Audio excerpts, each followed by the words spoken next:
Hi friends, Siragadikka ஆசை serial நீ வரப்போகிற எபிசோட்ஸ்க்கான ப்ரொம்போ தான் இந்த வீடியோவில் பார்க்க போகிறோம். அங்கே ஃப்ரெண்ட்ஸ் பார்க்கலாம். மீனாவுக்கு ஜூஸ் புழிஞ்சு கொடுத்துட்ருக்காரு முத்து. அப்போது முருகனும் வித்யாவும் வீட்டுக்கு வராங்க. வந்த உடனே நடந்த விஷயங்களை பற்றி தான் பேசிகிட்டு இருக்காங்க. எல்லாரும் ஒரே கூட்டு கலவானிங்க தான், நம்மக்கிட்ட இருந்து மறைச்சிட்டாங்க, புருஷனுக்கே தெரியாமல் மறைச்சிருக்காங்க அப்படின்னு முத்து பேசுகிறாரு. அப்போது இங்கே பாருங்கள், நாங்கள் யாரும் வேணும்னு பண்ணலை, அவ்வளோ ஒன்றும் காப்பாற்றணும்னு எங்களுக்கு என்னமும் கிடையாது அப்படின்னு சொல்கிறாங்க. மீனா அப்போது காப்பாற்றணும்னு என்னன்னா தெரிஞ்ச உடனே வந்து சொல்லியிருக்க வேண்டியது தானே அப்படின்னு முத்து பேசுவோம். அண்ணே விடுங்கண்ணே, எதுக்கு இப்போ அதை பற்றி பேசிக்கிட்டீங்களா அப்படின்னு.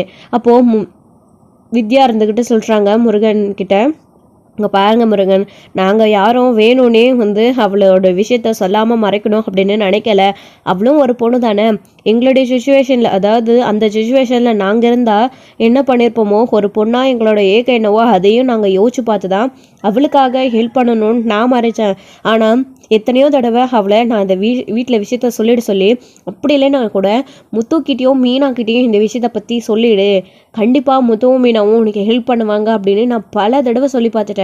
ஆனால் அவள் கேட்கவே கிடையாது. இப்போது வந்து பிரச்சனையில் மாட்டிக்கிட்டா நாங்கள் என்ன பண்ண முடியும்? மீனாவுக்கு இந்த விஷயம் கொஞ்ச நாளைக்கு முன்னாடி தான் தெரியும். எனக்கு தெரிஞ்ச அளவுக்கு கூட மீனாவுக்கு தெரியாது. மீனா மேலே அந்த அளவுக்கு நீங்கள் கோவப்படுறதுல அர்த்தம் இல்லை முத்து.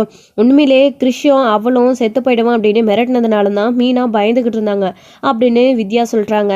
நம்பிட்டேன் அப்படின்னு. இங்கே பாருங்க முத்து, ஏன் உங்கள் ஒய்ஃபை பற்றி உங்களுக்கு தெரியாதா?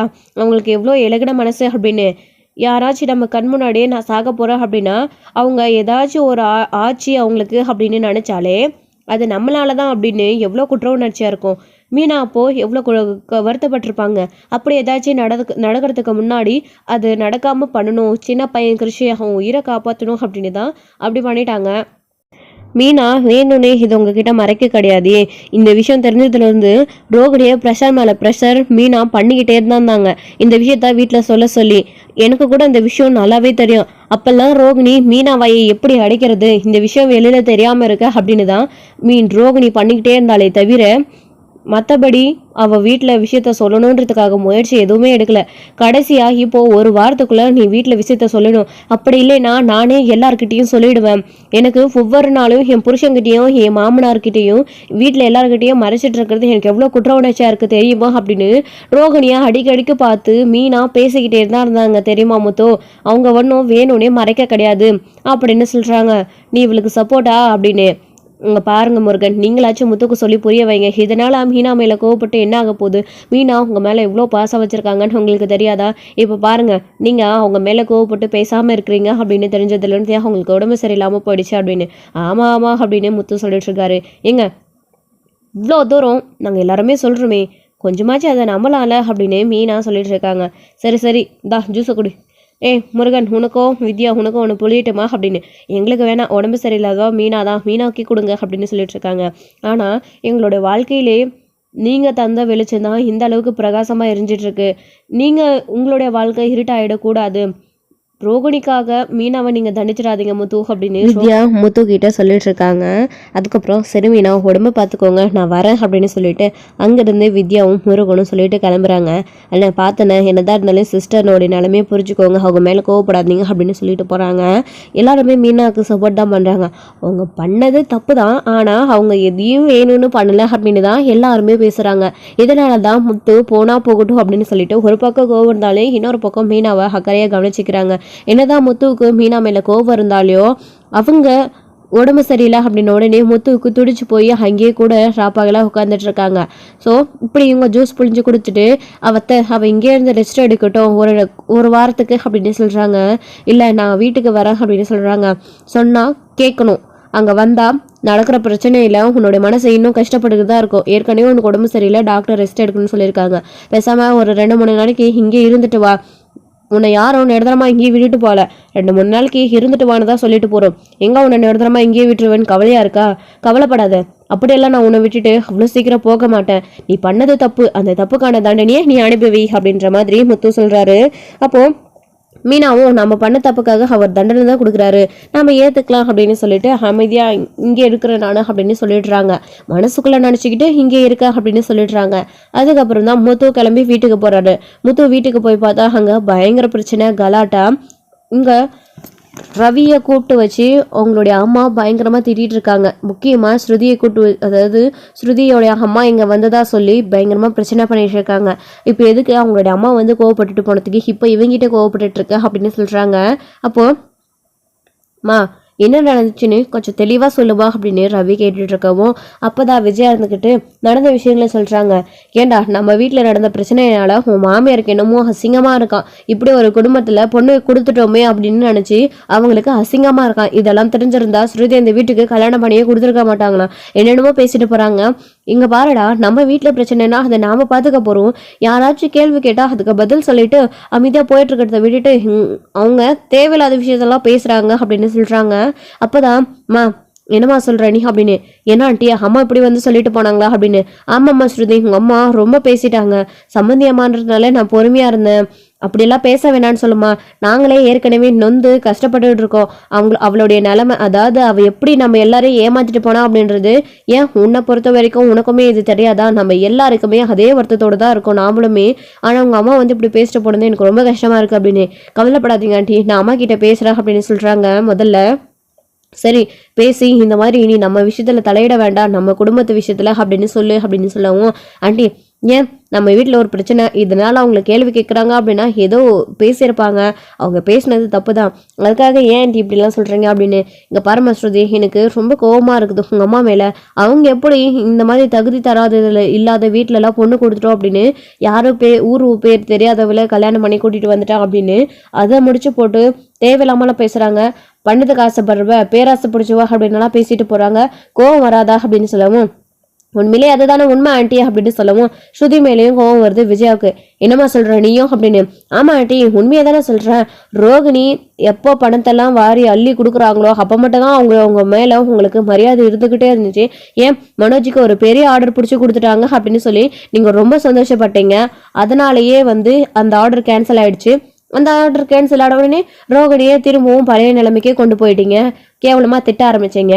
பணக்கார வீட்டு மருமகனை தானே நீங்கள் கல்யாணம் பண்ணிட்டு வந்தீங்க, இந்த ப்ராப்ளம் எல்லாமே உங்களால் தான் ஆண்டி, நீங்கள் யார் என்னன்னு அம்மா சொல்கிற மாதிரி விசாரித்து நீங்கள் ரோகிணியை இந்த வீட்டுக்கு மனோஜுக்கு கல்யாணம் பண்ணி வச்சுருக்கணும். அது மட்டும் இல்லாமல் மனோஜும் வேற ரோகிணியை விரும்பிட்டாரு, அதனால நீங்கள் என்ன ஏதுன்னு விசாரிக்காம பணக்கார வீட்டு மருமக அப்படின்னு உடனே கல்யாணம் பண்ணி வச்சுட்டீங்க. இப்போ தப்பெல்லாம் உங்கள் மேலே தானே, எதுக்கு ஆண்டி எங்கள் அம்மா மேலே கோவப்படுறீங்க அப்படின்னு சொல்லிட்டு. அப்போது என்னம்மா ஸ்ருதி நீயும் இப்படி பேசுகிற அப்படின்னு. வேற அங்கிள் வேற எப்படி பேச சொல்கிறீங்க ஆண்டி, பார்த்தீங்களா அம்மா சொன்னது தான் தப்பு அப்படின்ற மாதிரி பேசுகிறாங்க அப்படின்னு. இல்லைம்மா ஸ்ருதி, உங்கள் அம்மா ரொம்ப பேசுகிறாங்க அப்படின்னு. தப்பு தான் அங்கிள், நான் சரின்னு சொல்லலை, நான் உங்ககிட்ட இதை பற்றி பேசுகிறேன், அவங்கள கண்டிக்கிறேன், ஆனால் ஆண்டியோட காரணம் தான், ஆண்டியோட முடிவு தானே இதுக்கு எல்லாத்துக்குமே காரணம் அப்படின்னு சொல்கிறாங்க. அது சரிதாமா அப்படின்னு அண்ணாமலையுமே சொல்கிறாரு. அதனால தான் அங்கிள் சொல்கிறார் அப்படின்னு. ஸ்ருதி மேலே கோவம் வருது. என்ன ஸ்ருதி, நீ வாய் ஓவரா நீளுது, ரொம்ப பேசுகிற அப்படின்னு. அப்போது என்னடா பார்த்துட்டு அமைதியாகவே இருக்க அப்படின்னு ரவியை சொல்கிறாங்க. அப்போ ரவி இருந்துக்கிட்டு ஸ்ருதி கொஞ்ச நேரம் அமைதியாக இரு, நடந்த பிரச்சனையும் நடந்து முடிஞ்சதையும் எதுக்கு இப்போ பேசிக்கிட்டு அப்படின்னு சொல்கிறாங்க. முடிஞ்சா நீ ஆண்டி கிட்ட பேசு அப்படின்னு. நான் பேச தான் போகிறேன், என்னை பற்றி உனக்கு தெரியாதா, என் மம்மி என்ன சொன்னாலே எனக்கு பிடிக்காது, அதே சமயம் இங்கேருந்து நம்மளை பிரித்து கூட்டிகிட்டு போகணும்னு நினைக்கிறாங்க, அது கண்டிப்பாக இக்காலத்துக்கு கொண்டும் நடக்கவே நடக்காது, உன்னை விட்டுட்டு நான் எங்கேயுமே போக மாட்டேன், உன்னையும் என்னையும் இந்த வீட்டிலேருந்து பிரிக்கிறதுக்கே எங்கள் மம்மி யார், அவங்க சொல்லிட்டா என்னை பிரித்து உன்னையும் பிரித்து இங்கேருந்து கூட்டிகிட்டு போயிட முடியுமா, ஆண்டியும் அங்கிளும் தான் புரியாமல் பேசுகிறாங்க அப்படின்னா ஏன் உனக்கு கூட தெரியாதா அப்படின்ற மாதிரி ஸ்ருதி சொல்லிட்டு இருக்காங்க ரவி கிட்ட. மா அப்படியெல்லாம் இந்த வீட்டில் இருந்து எங்களை 2 பேரையும் கூட்டிகிட்டு போக முடியாதம்மா, நீங்கள் கவலைப்படாதீங்க அப்படின்னு சொல்லிட்டு. ஆண்டி உங்களுக்கு இன்னொரு விஷயம் சொல்கிறேன், முத்து நீங்களும் வந்துட்டீங்களா வாங்க அப்படின்னு. நடந்ததெல்லாம் கேட்டுக்கிட்டு தானே இருந்தீங்க அப்படின்னு. ஆமாம் பழங்குறலே அப்படின்னு. எதுக்கும் உங்கள் அம்மா வந்து அப்படி பேசிட்டு போனோம் அப்படின்னு. மொதல் அந்த விஷயத்த விடுங்க, இந்த விஷயத்தோட இன்னொரு விஷயமா நான் உங்ககிட்ட சொல்லலைன்னா அப்புறம் அதுவும் ஒரு பிரச்சனை ஆகிடும் அப்படின்னு சொல்கிறாங்க. ஏன்னாம்மா நீ என்ன பெரிய ரகசியத்தை மறைச்சி வச்சிருக்க அப்படின்னு.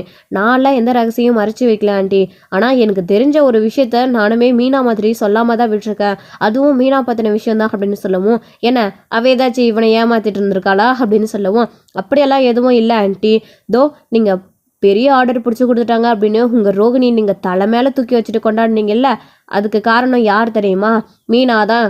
உங்கள் பணக்கார மருமக உங்களை மாதிரியே பொறாமையில் இருக்கா, நீங்கள் அவள் மேலே கோபமாக இருக்கிறீங்க, அதை சரி பண்ணணும் அப்படின்னா அந்த ஆர்டர் எனக்கே கிடைக்கணும் ஆண்டி, பணம்னா அப்படியே என்னை பேச்சை கேட்பாங்க, என்னை ஏற்றுப்பாங்க அப்படின்னு சொல்லிட்டு அந்த ரோகிணி மீனா மூலயமா கிடைச்ச ஆர்டரை நான் தான் வாங்கினேன் அப்படின்னு சொல்லி உங்கள் எல்லாருக்கிட்டையும் எப்படி பெருமையாக பேசினா தெரியுமா? அதே மாதிரி நீங்களும் பெரிய ஆர்டர் பிடிச்சி கொடுத்துட்டா என் மருமகா அப்படின்னு ரோகிணி தான் தும்முன் தூக்கி வச்சு கொண்டாடினீங்க. ஏன் மனோஜுக்கும் ரோகிணிக்கும் ஃபர்ஸ்ட் நைட்லாம் கூட ஏற்பாடு பண்ணீங்க. முதல்ல என் மருமக இவ்வளோ பேர் ஆர்டரை பிடிச்சி கொடுத்துருக்கா அப்படின்னு. இதுக்கு எல்லாமே உங்களுடைய அவசரமும் உங்களுடைய அந்த ஆசையை மட்டும்தான் ஆன்ட்டி அப்படின்னு சொல்லிட்டு ஸ்ருதியுமே சொல்கிறாங்க. இது கேட்டு பயங்கரமாக கோவம் வருது விஜயாவுக்கு. என்னங்க இவன் எப்படியெல்லாம் பேசிகிட்டு இருக்கா அப்படின்னு. என்னம்மா நீ ஏதோ புது கதையை சொல்கிற அப்படின்னு அண்ணாமலை கேட்குறாரு. ஆமாம் அங்கிள், நான் சொல்கிறது உண்மைதான். எங்களுடைய ஹோட்டலுக்கு மீனா பூ கொடுக்க வந்திருந்தாங்க. அது மட்டும் இல்லாமல் புதுசாக ஃப்ரூட் பொக்கே ஆரம்பித்தாங்க இல்லையா, அதை எங்கள் கடையில் நான் சாம்பிளுக்கு கேட்டு இருந்தேன்ல, மீனா அதை என்னோட கடைக்கு கொண்டு வரும்போது தான் அப்போ தான் அந்த ஆர்டருக்கான மேடமை செஞ்சுட்டாங்க. தோ ஆன்ட்டியோட ஃப்ரெண்டாக இருந்தாங்கல்ல, டாக்டர் பட்டம் வாங்கி கொடுக்குறேன்னு ஒரு லேடி, அவங்க கூட தான் இந்த ஆர்டர் கொடுத்தவங்களும் வந்திருந்தாங்க. அவங்களோட ஃப்ரெண்டு அப்போ தான் மீனாவை பார்த்து பூ கொடுக்கணும் அப்படின்றத பற்றி இவங்களுக்கும் ஆர்டர் கொடுத்தாங்க. அப்போ தான் இவங்க ரோகிணி கிட்ட ஷோரூம் இருக்குது, என்னுடைய வீட்டுக்காரோட அண்ணன் ஷோரூம் வச்சுருக்காரு, அவருக்கு நீங்கள் இந்த ஆர்டரை கொடுத்தா நல்லா பெஸ்ட்டாக பண்ணி கொடுப்பாரு, நான் உங்களுக்கு குறைஞ்ச விலையில் நல்லா பண்ணி கொடுக்க சொல்கிறேன் பெஸ்ட்டாக அப்படின்னு மீனா கேட்டதுனால தான் அந்த ஆர்டரே இவங்களுக்கு கிடைச்சது. கார்டையும் கொடுத்தாங்க. அந்த கார்டை கொண்டு போய் ரோகிணி கிட்ட கொடுக்கும்போது ரோகிணி இந்த மாதிரி ஒரு விஷயத்த சொல்லி மீனாவே ஏமாற்றிட்டாங்க. இந்த விஷயம் எனக்கு ஏற்கனவே தெரியும், மீனா எல்லாத்தையும் என்கிட்ட சொல்லிட்டாங்க. ஸோ இந்த விஷயத்தையும் இதே மாதிரி மீனா என்கிட்ட ஷேர் பண்ணியிருந்தேன், நான் இதை எப்படியாச்சும் ஹேண்டில் பண்ணியிருப்பேன். மீனா இந்த விஷயத்த சொல்லாமல் மறைச்சது மட்டும்தான் மீனாவோடைய தப்பு. மற்றபடி மீனா மேலே நீங்கள் யாரும் நீங்கள் எல்லாரும் கோவப்படுற அளவுக்கு அவங்க வேணும் பெரிய தப்பு பண்ணலை. முழுக்க இதுக்கெல்லாம் காரணம் அந்த ரோகிணி மட்டும்தான். என்ன ஒரு விஷயம் நடந்தாலும் அந்த விஷயத்த வெளியில் சொல்ல விடாமல் ஏதாச்சும் ஒரு பிளாக்மெயில் பண்ணி மயக்கிறது தான் இந்த ரோகிணியோடைய வேலையே அப்படின்ற மாதிரி இங்கே ஸ்ருதி சொல்லிட்டு இருக்காங்க. இதை கேட்டு எல்லாருமே ஆடி போயிடுறாங்க. மீனா ஓ அந்த பூ கட்டுறவா இவ்வளோத்தையும் மறைச்சி வச்சிருக்காளா அப்படின்னு. ஆண்டி உடனே இதை வச்சு நீங்கள் மீனா மேலே கொத்த சொல்லி அவளை ஏதாச்சும் படணும்னு நினைக்காதீங்க. இந்த விஷயம் எனக்கு தெரியும்ல, இது அவரால் ஒரு பெரிய விஷயமே இல்லை. நீங்கள் ரோகிணியை மருமகளாக ஏற்றுக்கணும். நம்மள மாதிரி ரோகிணி இந்த வீட்டோட மருமக ஏதோ போய் சொல்லிட்டாங்க, ஆனால் இந்த வீட்டுக்குள்ளே நீங்கள் அவங்கள வெறுக்கிறீங்கன்றதை அவங்களும் புரிஞ்சுக்கிட்டு அவங்க ரோகிணியும் உங்கள் கூட சேரணும் அப்படின்றதுக்காக ரிக்வெஸ்ட் பண்ணி கேட்டுக்கிறதுனால மீனாவும் ஆமான்னு சொன்னாங்க. முத்து ஒன்று நல்லா புரிஞ்சுக்கோங்க, மீனாவுடைய மனசை தொட்டு அவங்கள வந்து இம்ப்ரெஸ் பண்ணுற மாதிரி கண்டிப்பாக யாராச்சும் பேசினாலோ அவங்களுடைய மனசு கஷ்டப்படுற மாதிரி பேசினாலோ அவங்களால தாங்கிக்கவே முடியாது. எமோஷ்னலாக மீனா வந்து ரோகிணியை பிளாக் பண்ணிடுறாங்க. அதனால தான் மீனா இந்த மாதிரிலாம் நடந்துக்க ஆரம்பிக்கிறாங்க. அதனால நீங்கள் மீனா மேலே கோவப்பட்டு அவங்கள திட்டி அவங்க கிட்ட பேசாமல் இருக்கிறதுனால எந்த பிரயோஜனமும் கிடையாது. ஏன் மீனாவை பற்றி உங்களுக்கு தெரியாது? அவங்க மனசு கஷ்டப்படுற மாதிரி யாராச்சும் ஒன்று நடந்துக்குன்னா ஐயோ பாவோன்னு ஓடி போய் உதவி செய்கிறவங்க தானே மீனா. அப்படிதான் இந்த ரோகிணிக்கு ஹெல்ப் பண்ணாங்க. ஆனால் இந்த ரோகிணி இவ்வளோ பெரிய வேலையை பண்ணியிருப்பா அப்படின்னு நம்ம எல்லாருக்குமே இப்போ தானே தெரியுது. தப்பு தான் இந்த விஷயத்தில், ஆனால் மீனா பண்ணது தப்பு தான். இந்த மாதிரி தான் ஆர்டர் விஷயத்துலேயே அவங்க பண்ணாங்க அப்படின்னு தெரிஞ்ச உடனே எல்லாருமே கோவம் அடைகிறாங்க. ஓ இதுவும் இவ பிடிச்சா கொடுத்த ஆர்டர் தானே, அவளே இந்த வீட்டுக்கு ஒண்டி வந்தவ, தகுதி தராத இல்லாதவ கூட்டிகிட்டு வந்தவ, அவள் பிடிச்ச ஆர்டர் கொடுத்ததில்ல, இப்படி தானே போகும். ஸோ 2 பேரும் சேர்ந்து நல்லா கூட்டு களவாணிகளாக இருந்திருக்காங்க. ஏங்க நான் இந்த வீட்டுக்கு கூட்டிகிட்டு வந்தவ மட்டும் இல்லைங்க, நீங்கள் இந்த வீட்டுக்கு கூட்டிகிட்டு வந்தவளும் ஒரே மாதிரி தான் இருக்கா. அவளும் இந்த மாதிரி விஷயங்களெல்லாம் நம்மக்கிட்ட மறைச்சிருக்கா அப்படின்னு சொல்லிட்டு அப்படியே இந்த பிளேட்லாம் மீனா மேலே திருப்பி விடுறதுக்காக விஜயா பேசுகிறாங்க. அப்போ முத்துவுக்கு கோவம் வருது. மீனா இந்த மாதிரிலாம் பேசுறீங்க அப்படின்னு சொல்கிறாங்க. இந்த வீட்டுக்கு ஒன்றும் ஒண்டை வந்தவே கிடையாது, என் பொண்டாட்டி, நான் அவளை இந்த வீட்டுக்கு கல்யாணம் பண்ணி கூட்டிகிட்டு வந்திருக்கேன். அப்பா இப்படி மீனாவை பேச வேணான்னு சொல்லுங்கள். அதான் பழங்குறையில் எல்லாத்தையும் தெளிவாக சொல்லுது இல்லை, ரோகிணி தான் பிளாக்மெயில் பண்ணி வச்சுருந்தான்னு. அவள் பண்ணது தப்பு தான்ப்பா, இல்லைன்னு சொல்லலை. இந்த மாதிரி நிறைய விஷயங்களை அவன் மறைச்சி வச்சிருக்காதான். ஆனால் இவங்க கூட்டிகிட்டு வந்த மருமக பெருசாக வச்சாலே ஆப்பு, அந்த மாதிரி மீனா எதுவும் பண்ணலைல்ல, அவள் பண்ணதை இவள் மறைச்சிருக்கா, அவ்வளோதான்ப்பா. அவள் தான் இப்போ எல்லாமே வெளியில் வந்துடுச்சுல்ல அப்படின்னு சொல்லிடுறாங்க முத்துவுமே. அதுக்கப்புறம் நம்மளுக்கு என்ன சொல்கிறதுனே தெரியல, அமைதியாகிடுறாரு. அப்புறம் கொஞ்சம் நேரம் கழிச்சு அவங்களுடைய அம்மாவுக்கு, ஸ்ருதியோட அம்மாவுக்கு ஃபோன் பண்ணி காய்ச்சி முச்சுன்னு ஸ்ருதி கத்த ஆரம்பிச்சிடுறாங்க. இப்படிலாம் ஏமா பண்ணுறீங்க, இது என்னுடைய ஃபேமிலி விஷயம், நீங்கள்லாம் தலையிடாதீங்க, நாங்கள் பார்த்துக்குறோம், பதில் சொல்லிட்டு போங்க, இல்லைன்னா ஃபோனை கட் பண்ணிவிட்டு போங்க. எதுக்கு நீங்கள் தேவையில்லாமல் ஆண்டிக்கிட்டையும் வீட்டில் அங்கிள்கிட்டையும் வந்து கோவப்பட்டு பேசுகிறீங்க. நீங்கள் என்னன்னு சரி ஸ்ருதியும், அதாவது என்னையும் அவரையும் இந்த வீட்டிலேருந்து பிரிக்கணும்னு மட்டும் நீ நினைக்காதம்மா அப்படின்னு சொல்லிட்டு ஃபோனை வைமா அப்படின்னு சொல்லிட்டு கட் பண்ணிடுறாங்க. அதுக்கப்புறமா அவங்களுடைய அம்மா விடாமல் ஃபோன் பண்ணிகிட்டே இருக்கவும் என்னம்மா வேணும் உனக்கு அப்படின்னு. என்னடி இப்படி கோவப்பட்டு ஃபோனை வைக்கிறா? உங்கள் வீட்டில் நடக்கிறதெல்லாம் அப்போ நியாயமா அப்படின்னு. ஆமாம், அது எப்படி வேணாலும் எடுத்துகிட்டு போகட்டும். ரவி என்னையும் இந்த வீட்டுக்குள்ளேருந்து பிரிக்கணும்னு நீங்கள் ஏமா முடிவு பண்ணுறீங்க? இது எங்களோட ஃபேமிலி விஷயம். நான் தான் சொல்லிட்டேன்ல, எக்காரணத்தை கொட்டும் நாங்கள் இந்த வீட்டை விட்டு வரமாட்டோம். அப்படி உங்களுக்கு பேசுறதுக்கு பிடிக்கலன்னா, எங்களால் உங்களுக்கு அசிங்கமாக இருக்குது அப்படின்னா பரவாயில்ல, நீங்கள் இன்னும் எப்போவுமே என்கிட்ட பேச வேணாம், இந்த வீட்டுக்கு வரவும் வேணாம் அப்படின்னு சொல்லிடுறாங்க. இது கேட்கும்போது மற்றவங்க எல்லாருக்குமே அதிர்ச்சியாக தான் இருக்குது. அப்போது ஏமா ஸ்ருதி அவசரப்பட்டு இப்படி பேசுகிற அப்படின்னு. விடுங்க அங்கிள் அப்படின்னு சொல்லிட்டு ஃபோனை கட் பண்ணி வச்சுடுறாங்க. இந்த அளவுக்கு எல்லாரையும் கோவப்படுத்திருக்காங்களா, அவங்கக்கிட்ட இப்படி தானே பேச முடியும் அப்படின்னு சொல்லிட்டு. அப்போ தான் முத்துவுக்கு வேறு என்ன பண்ணுறதுனே தெரியாமல் முத்து அவர் பாட்டுக்கு கிளம்பி செட்டுக்கு போகிறாரு. அங்கே போயிட்டு அவருக்கு என்ன பண்ணுறதுனே தெரியல. நடந்த விஷயங்கள நினச்சி செல்வத்துக்கிட்ட தான் பேசிகிட்டு இருக்காங்க. ஒரு பொண்ணு எப்படியெல்லாமா பண்ணுவா அப்படின்னு சொல்லிட்டு பேசிகிட்டு இருக்காங்க. மீனாவும் இதை மறைச்சிட்டா அப்படின்னு சொல்லும்போது சிஸ்டர் சொன்ன காரணத்தை வச்சு பார்த்தா அவங்க சொன்னதில் எந்த ஒரு தப்புமே இல்லையே அப்படின்ற மாதிரி தான் பேசிகிட்டு இருக்காங்க. அதுக்கப்புறமா சரி அப்படியே டீ குடிக்க போகலாம் அப்படின்னு சொல்லிட்டு போகும்போது வழக்கமாக நடக்கிற பிரச்சனை தான். ஸோ இந்த அருண் வந்து அந்த பக்கமாக வந்துட்டாரு. சீதா மூலிமா அவங்களோட அம்மா மூலிமா எல்லா விஷயத்தையும் தெரிஞ்சுக்கிட்டு இங்கே வழக்கம் போல் முத்துவை கலாய்க்க ஆரம்பிச்சிடுறாரு. அதாவது கோவப்படுத்த ஆரம்பிச்சிடுறாரு.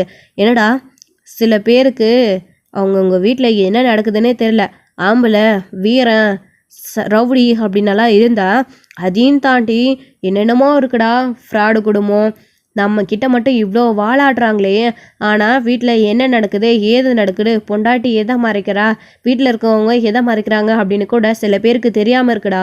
புருஷனுக்கே அல்வா காட்டிட்டு நிறைய விஷயங்களை இந்த காலத்தில் பொண்ணுங்கள்லாம் பண்ணுறாங்கடா. ஆனால் நான் அந்த மாதிரி இல்லைப்பா, நேர்மையான போலீஸுக்காரன். ஒரு ரவுடி இருக்கிற வீட்டில் தான் இந்த மாதிரியெல்லாம் நடக்கும். ஒரு ரவுடி கூட ஒரு பொண்டாட்டி இருந்தால் வேற என்ன பண்ணுவா அந்த பொண்டாட்டி? அப்படி அதுக்கு தான் இப்படியெல்லாம் நடந்துச்சு அப்படின்னலாம் வந்து முத்து வீட்டில் நடந்த விஷயங்களை வச்சு அருண் அதை வச்சு ஒரு ட்ராமா போடுற மாதிரி முத்துவை வெறுப்பேற்றுறாரு. இந்த தடவையும் செல்வம் வந்து முத்துக்கிட்ட சொல்கிறாரு, இங்கே பாரு முத்து, இதெல்லாம் நீ பெருசாக எடுத்துக்காத, அவனை பற்றி நமக்கு தெரியாதா, அவன் வேணும்னே உன்னை வெறுப்பேற்றதுக்காக இப்படிலாம் பண்ணிகிட்ருக்கான், விடு. நம்ம இங்கேருந்து எந்திரிச்சு போனாமா, எங்கே போனாலும் இவன் வந்து ஏன் தான் தொலைறான்னு தெரியல, ஒவ்வொரு தவறையும் நம்ம கடைக்கு வரும்போது நமக்கினே வந்து சாவுறான் அப்படின்ற மாதிரியெல்லாம் செல்வம் சொல்லிட்டு நம்ம இங்கேருந்து போயிடலாம் அப்படின்னு சொல்லிட்டு போகிறாங்க. பார்த்தேடா என்னென்ன பேசுகிறான் அவன் அப்படின்னு. மீனா இதெல்லாம் மறைச்சதுனால தானே அவன் இப்படி பேசுகிறான் அப்படின்னு. டே, எதுக்கும் இதோட முடிச்சு போடாதடா, எல்லாத்தையும் தூக்கிட்டு போய் சிஸ்டர் தலைமையிலேயே கொண்டு வச்சு சிஸ்டர்கிட்ட நீ கோவப்படாட்டு இருக்காத, நீ வா, நடந்து முடிஞ்சு போச்சு. இவனை பற்றி தெரியாதா? உன் வீட்டில் என்ன நடந்தாலும் உன் விஷயத்தில் என்ன நடந்தாலும் அதை ஊதி பெருசாக்கி இவனே ஒன்றுக்கு ரெண்டா பேசி உங்ககிட்ட வம்பு இழுப்பான், அவனை பற்றி தெரியாதா, வாடா அப்படின்னு சொல்லிட்டு கூட்டிகிட்டு போகிறாங்க. ஸோ இதை நினச்சி முத்தும் ரொம்ப வருத்தப்பட்டுருக்காரு. அடுத்து வந்து நடந்த விஷயத்த செல்வமே வந்து ஃபோன் பண்ணி மீனா கிட்ட சொல்கிறாங்க. மீனாக்கு இந்த விஷயம் தெரிஞ்ச உடனே என்னாச்சு மீனா, ஏன் ஒரு மாதிரியாக இருக்குது அப்படின்னு கேட்கும்போது அவங்க அம்மா இந்த மாதிரி அருண்லாம் வந்து பேசியிருக்காரு, அவரோட ஃப்ரெண்ட் செல்வம் ஃபோன் பண்ணி சொல்லியிருக்காரு, அவருக்கு என் மேலே இன்னும் கோவம் அதிகமாச்சு அப்படின்னு. இந்த மாப்பிள்ளை ஏன் தான் அப்படி இருக்காருன்னு தெரியல, மொத்த மாப்பிள்ளை ஏன் தான் அப்படி கடுப்பேற்றுறாருன்னு புரியல, இவங்க 2 பேரும் ஒன்று சேரவே மாட்டாங்களா அப்படின்னு எல்லாம் வந்து மீனாவுடைய அம்மா நினச்சிட்டு இருக்காங்க. ஸோ இதோட இந்த எபிசோட் வந்து முடிச்சிருக்காங்க. அடுத்தடுத்த எபிசோடில் என்ன நடக்க போகுது அப்படின்றத வெயிட் பண்ண நெக்ஸ்ட் எல்லாம் பார்க்கலாம். Please thank you. இந்த வீடியோ பிடிச்சிருந்தா ஒரு லைக் பண்ணுங்கள்.